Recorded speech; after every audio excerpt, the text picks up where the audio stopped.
What up, peeps, and welcome to another episode of the Project Commentary Podcast. I am your host, Project Commentary, and we are here with the final episode of Season 1. In this episode, I actually alluded in Episode 8 that I was going to tell you kind of what was going on with me when it came to the gaps that I had in recording. I was doing like an episode every week, and then there was like a week gap in there where I didn't record. And I believe there's been also a week in between this episode and episode 9. But I was just going to explain that in this episode. Like I said, this is the last one of season 1. Then I'm going to take a break. Not exactly sure when I'm coming back with season 2, but I am coming back with season 2 for sure. But just to kind of get into it, the title of this episode is, What the Fuck Are We Doing? The reason the title of this episode is What the Fuck Are We Doing is because when I tried to record a few weeks back, everything was happening. And I try to pick topics. I mean, there are some that I'm going to do, especially going into season 2, that are going to be more personal, kind of life story kind of things, or just perspective based on situations. But most of the time, I try to make sure that the topic is a timely topic. It's something that's trending, something that is going on right now in the world, something that's trending on social media, something of that nature. Well, when I attempted to record 3-4 weeks back, everything was happening. There was the immigration issue. There was the racism and the acts of violence that was causing. There were the mass shootings that were going on.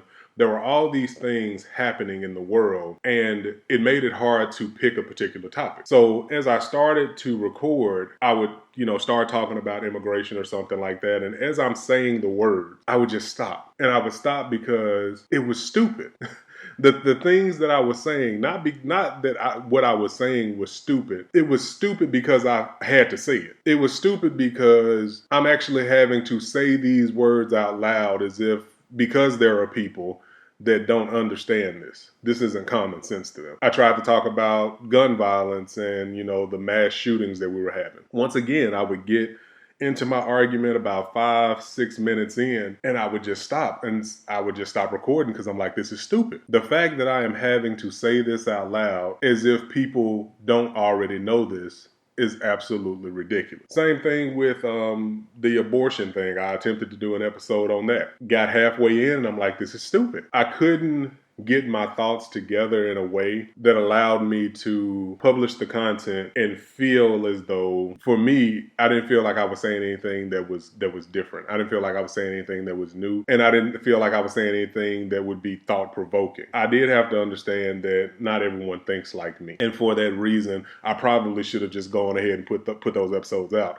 I probably should have gone ahead and recorded, but I started to become almost physically and mentally exhausted with the idea of talking about these things that are common sense issues and common sense solutions. It made me tired. It made me, I'm not going to say depressed so much, but I was sad for the world that we live in. I was sad for the fact that we live in a society where understanding how to approach a situation, have a conversation about it, and come to some sort of a compromise is completely lost. The fact that we live in a society where rather than to try to fix a situation, we want to dig in on what we believe, right, wrong, or in between, and stick to that, as opposed to having our thoughts challenged in any way, shape, form, or fashion. We would rather just sit back and dig in on what we believe rather than to say, hey, I may be wrong. Let me hear what you got to say. Okay, I agree with that. I agree with that. I don't agree with this. And then you can do the same thing with me. You can tell me I agree with that. I agree with this. I don't agree with that. And I can figure out what you believe. And okay, I see where you have a problem with where I said this, but here's my reasoning for that. Does that help you understand my position anymore? But that's not where we're at. We are at a place where, and it's really hard. It's hard for me to put like my finger on what it is or what caused it. But we're in a place now where as long as you can find enough people to agree with you, you never have to change your mind. And I don't know if it's just the divisive nature of human beings. I don't know if it's the fact that we really don't talk to one another anymore, that we live in this like digital world where people don't really interact. I don't know if it's the fact that we've gotten all so separated into our own things that we're only concerned about our own problems. I don't know if it's a lack of religion. I don't know if it's a a socioeconomic issue or if it's all these things rolled into one. But I know it's exhausting. And I stopped trying to record the episodes that I was trying to do before after I was on Instagram. And I saw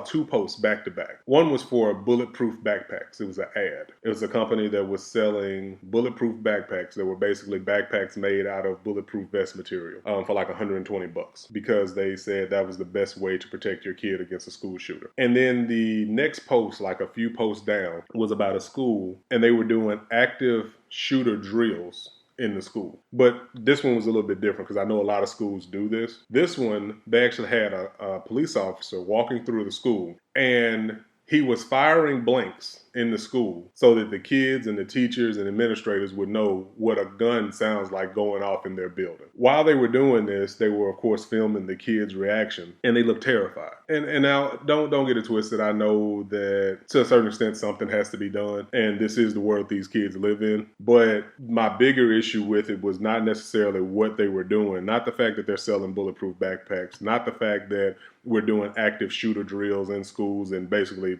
traumatizing kids with the sounds of guns going off in the school. It's how the fuck did we get here? How did we get to this point? And I was still on the fence about recording an episode, and today I got a phone call. And it was an automated line from the school. And in this recording, they stated that all parents need to be aware that their children were fine and no one was harmed. But they did have a student to claim that he was a school shooter and that the student was taken into custody. He was searched. He did not have a weapon on him. And he's been detained by the local police department and that they have the situation under control. What the fuck are we doing? We want to give teachers guns. We want to have a larger police presence. We want to have more security. We want to give our kids bulletproof backpacks. We want to do all these things except acknowledge the guns. Do something about the guns. And I don't want anybody getting on their high horse here like, oh, he's just, he doesn't give a damn about the whatever amendment it is, Second Amendment, I don't know, the right to bear arms, whatever the fuck it is. Because I do. I got guns. I like guns. Love them. And I don't really care what kind of gun it is. Like I don't have handguns and then feel some type of way about assault rifles or anything like that. No, I personally own multiple handguns. I own an assault rifle. I also own a shotgun. So I'm a gun-loving America. You know what I'm saying? So it's not that. But it's having the common sense to understand. While I own my guns and I'm not going to walk into your local Walmart and shoot 20 people just going about their regular day, there's some crazy motherfucker out here that will. And it is too easy for that person to get their hands on a gun. So if that means that I have to jump through a few more hoops, go through a little more red tape in order to keep my weapons. But if that red tape is going to keep that same weapon out of the hand of someone that is going to go out here and take away someone's father, mother, sister, brother, auntie, grandma, grandpa. If that red tape will stop that person from being able to extinguish a life that is out here doing nothing more than minding their fucking business, I'm okay with jumping through that red tape. But rather than to do that, we just want to act like it's not even a problem. This country acts like mass shootings are hurricane. Like the shit couldn't be avoided. It's like, yeah, it was a mass shooting at a fucking Walmart in this town and whatever. Thoughts and prayers. This person must have had some sort of mental issue. Let's move on. Or what I think is even worse, someone will bring up the fact that gun violence is at an all-time high and say we have to stop these mass shootings. And then someone brings up, well, that same amount of people got killed in Chicago this weekend, but no one cares. Or more people die on a daily basis than that anyway, so it's not really that big of a deal. It's easy to say that when your mom wasn't gunned down buying a gallon of milk. It's easy not to care when your person isn't dead. And I'm sick of it. We had the whole issue with immigration. And you have everyone in this country speaking about immigration like they own this shit. Like everyone in this country isn't an immigrant, either by choice or by force. You were not born here initially. Your people weren't born here. But no one wants to talk about immigration like we're talking about people. All the conversations about immigration, they are talking about Hispanic people like roaches. Like you have an infestation in your home that you need to call Terminex for. These are people. They're not some vermin that you need to get rid of. They're people. people. There are people that are seeking opportunity. There are people that are trying to provide for their families. There are people that are just trying to live a better life. And once again, don't jump on the whole, oh, he's just a bleeding heart, blah, blah, blah. Don't get it. Do I think that they should go through the process? Yeah, go through the process. That's fine. You know what I'm saying? Become a legalized citizen. Go through the process. But if you did mess around and get here and you haven't gone through the process, does that mean that you are not a human being just because you didn't go through the process? Because I think that people tend to forget, they act like time heals all wounds. Time doesn't really heal all wounds. The people that were wounded just die and they can't keep telling the story. It doesn't necessarily heal all wounds. Because the fact of the matter is, the very people that created the infrastructure in this country that we now live by, they took this country with blood. They didn't go through the process. They didn't come over and politely ask the Native Americans, hey, you mind if we live here? You know, we'll pay you, throw you a little rent. Can we buy this over here? Take this little section right here? No, they didn't do that. They came in, they took this shit with overwhelming force. That's what they did. They didn't give a fuck about their laws, their process. They didn't care about any of that. They came in, they took this shit. But now these people are coming to the country and just looking for a chance, looking for an opportunity, doing the work that you don't even want to do. Now that's a problem. Now they're no longer people. Now they're children. They're no longer people. It's easy to not care when those aren't your people in those detention centers. It's easy not to care when your people aren't in those cages. So the reason it was hard for me to do those episodes a few weeks back was because in a lot of ways, I'm sick of this shit. I'm sick of the fact that we can't see what's right in front of us. I'm sick of the fact that for no matter how much work needs to be done, nothing ever gets done. And it's because we never actually focus on an issue long enough to correct it. I saw an interview a few months back with T-Pain. Some of y'all may remember T-Pain, Buy You a Drink, that guy. But he was talking about surviving social media. And he basically said, if you can get through 3 days, some bullshit happens, you do something dumb, whatever the case may be, you blow up on social media. If you can make it through 3 days, you're fine. Because somebody is going to do something else is going to happen, no one's going to care, it'll be quick. Don't worry about it. And that holds true with just about everything that happens nowadays. People can get killed, shot, doesn't matter. Give it 3 days. Social media has moved on. People die, immigration issues, some politician said something stupid, give it 3 days. No one cares. Now, if you're a delicious chicken sandwich from Popeyes, you can make it a couple of weeks on that because Popeyes has had one of the best runs in social media ever, all right? Because we can agree on chicken. We can all hold hands and say this is a delicious sandwich. We can do that. But when it comes time to fight for any sort of a social issue, we can't do that. When it's time to stand up for people that you call your neighbors, or you should call your neighbors, people that you should call your friends, people that you should call your brothers, your sisters, we ain't got time for that. Or when this issue becomes a thing, we take that opportunity to cut it down. So if you're going to talk about,